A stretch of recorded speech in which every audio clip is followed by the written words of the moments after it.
بعثت کے بعد تقریباً 13 برس تک رسول اللہ صلی اللہ علیہ وآلہ وسلم مکہ کی گھاٹیوں میں اسلام کی صدا بلند کرتے رہے، لیکن مشرکین قریش نے اس کا جواب محض بغض و عناد سے دیا اور آپ صلی اللہ علیہ وآلہ وسلم کے فدائیوں پر طرح طرح کے مظالم ڈھائے۔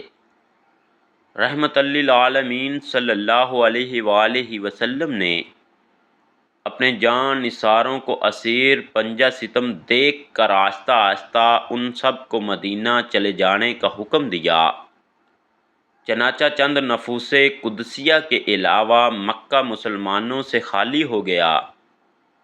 اس ہجرت سے مشرکین کو اندیشہ ہوا کہ اب مسلمان ہمارے قبضہ اقتدار سے باہر ہو گئے، اس لیے بہت ممکن ہے کہ وہ اپنی قوت مضبوط کر کے ہم سے انتقام لیں۔ اس خطرہ نے ان کو خود رسول مقبول صلی اللہ علیہ وآلہ وسلم کی جان کا دشمن بنا دیا۔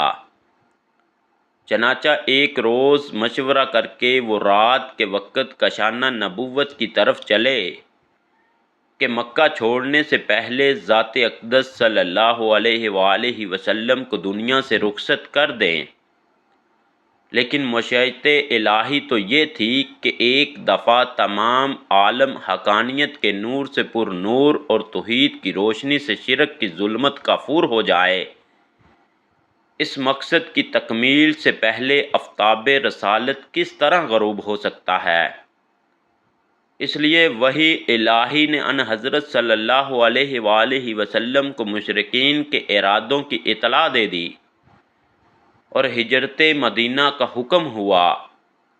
سرور کائنات صلی اللہ علیہ وآلہ وسلم نے اس خیال سے کہ مشرکین کو شبہ نہ ہو، حضرت علی رضی اللہ تعالیٰ عنہ مرتضیٰ کو اپنے فرش اطہر پر استراحت کا حکم دیا اور خود حضرت ابو بکر صدیق رضی اللہ تعالیٰ عنہ کو ساتھ لے کر مدینہ منورہ روانہ ہو گئے۔ رسول اللہ صلی اللہ علیہ وآلہ وسلم نے جب مہاجرین میں باہم بھائی چارہ کرایا تو حضرت علی رضی اللہ تعالیٰ عنہ کو اپنا بھائی بنایا۔